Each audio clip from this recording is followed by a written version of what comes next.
Hello, my name is Irina. I'm certified open yoga teacher. This is the material for the site yogaopenyoga.com, and we are coming to the last step of our course about the yoga teachers, yoga schools, and we are reviewing the questions that are important for the yoga beginners. Have your notes ready, as you will have to pass the test afterwards. And the first question that we have received from one of our kind of site users is, I like your school but I don't like your teachers. Is it possible to change them?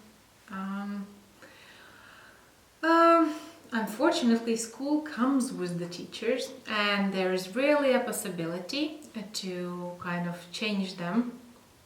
Of course, there are some universities where there are several professors teaching the same subject, and you can kind of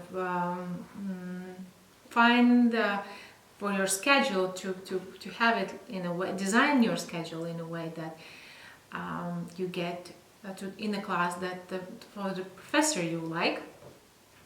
Here, still the school comes with the teachers, and teacher has a great impact, and interpersonal relationships have a great impact on your studying process. So be careful with this. If you don't find the teachers good enough for you, then think what are the issues that you don't like, and probably analyze the situation, because otherwise the bad relationships or a weak understanding of the professor or the teacher will slow down your progress, will make your studies less effective, and you will always be blaming the teacher for the failure or some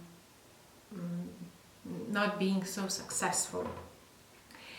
But changing the teachers at the moment here at the International Open Yoga University is not possible.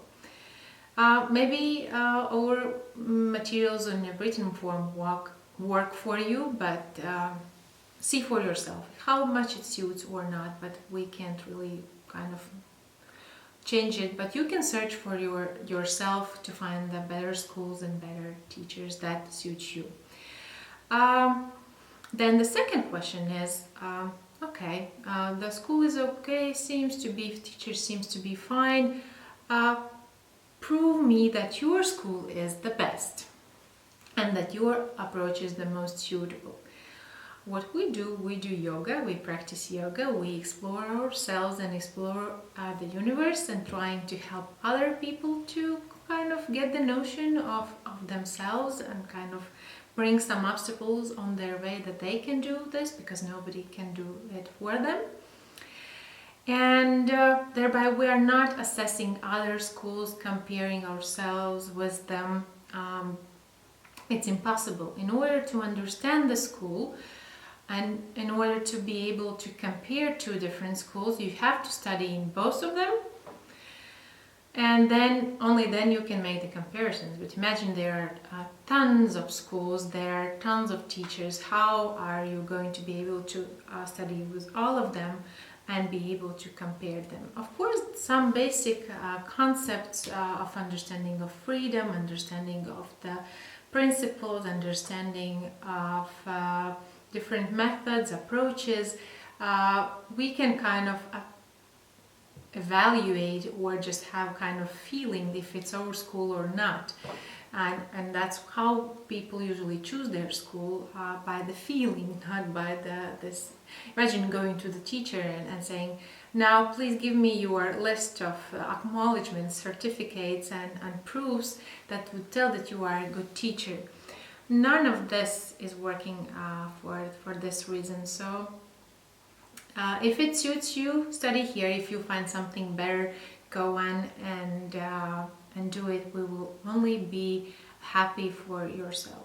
But we respect other schools, and we are kind of thankful to them for their great work they're doing in helping the people with similar approaches, understandings of the life. About the language of teaching, Very many materials are available in English because United States of America and some other countries have been more protective and more developed, more suitable for yoga development than many others.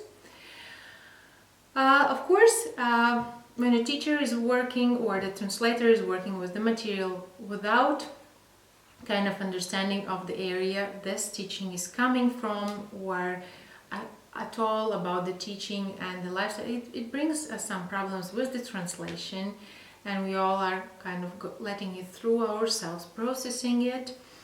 But we are very thankful to all those people who are doing it.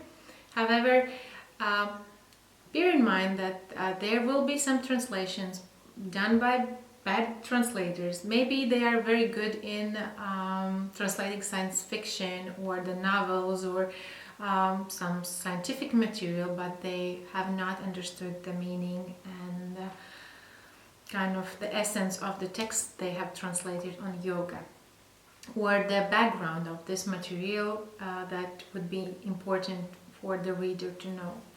But yes, it's fantastic possibility of humanistic ideas that we need to bring forward, and yoga belongs to everybody, and a lot of people, including me, are doing the teaching of yoga in English, even though it's not their native language, in order to bring the maximum benefits to other people, as there are a lot of people who understand English and are speaking in this language, and who will later be able to adapt this material for their language, their people, their understanding and their culture.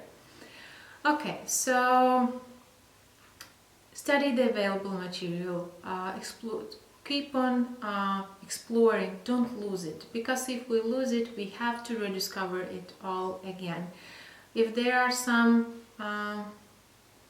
problems with the text, analyze it, discuss it with the professionals, trust the sources that are a lot of people kind of referencing to.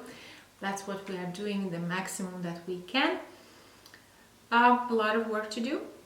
Good, but not easy, but we are on this way.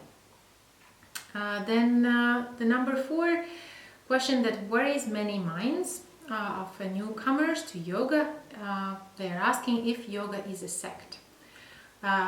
Yoga is not a religion. Yoga is a system of self-exploration and exploring of the universe. There are no dominant beliefs. There are recommendations. There are the principles you can follow or not, and they are very flexible. Yoga is open for everybody. That is a very important aspect.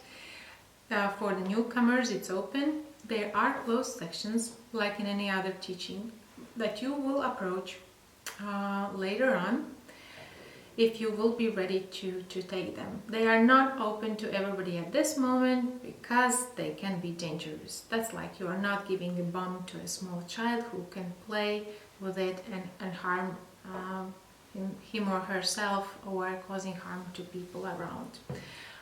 We don't say it's ultimate truth. Everybody is finding its approach. And even when I'm talking now, you might understand me in a different way, like when I'm telling one thing, you understand a completely different thing, because we might come from different backgrounds, we might be in different emotional moods. So you put it through your perspective, you take on your own responsibility for doing it, and you get your own results. Very good, very fantastic. And the purpose of yoga is freedom, not like in a sect where that's the limitation of freedom, or kind of striving for any other interests of this community that is closed to everybody else. So know the basics, so you will kind of avoid misunderstandings about what this teaching is and what it's not. This is what we spend the entire course on, what is yoga. And then you will really feel if something is wrong with the a person who is telling to be a yogi, with a school that's telling to be yoga, or you will be more able to find the best school that, or the best teachers that suit your personality, your characteristics, your aims in life, your goals. Know what is yoga. Know where to search for the teachers, or how much, where should you start, and that you should start with yourself. That you should start finding your feelings, not listening to everybody else around. However, it's good to listen, but none of the information that comes in us leaves us blank. We perceive it as true or false, or the mixture of it. Imagine there's a lot of truth and a lot of good information, and then a small 2 or 3 lines that are not kind of adequate. But as this all before was so great, and it worked, then these lies or misunderstandings would be really hurtful. And study, finish the course, hand in the homework, and we will be for the afternoon course in yoga. So thumbs up, so that more people would be able to listen, to read, to study the free internet yoga courses, and we'll meet very soon on the next course on the site yogaopenyoga.com. See you there.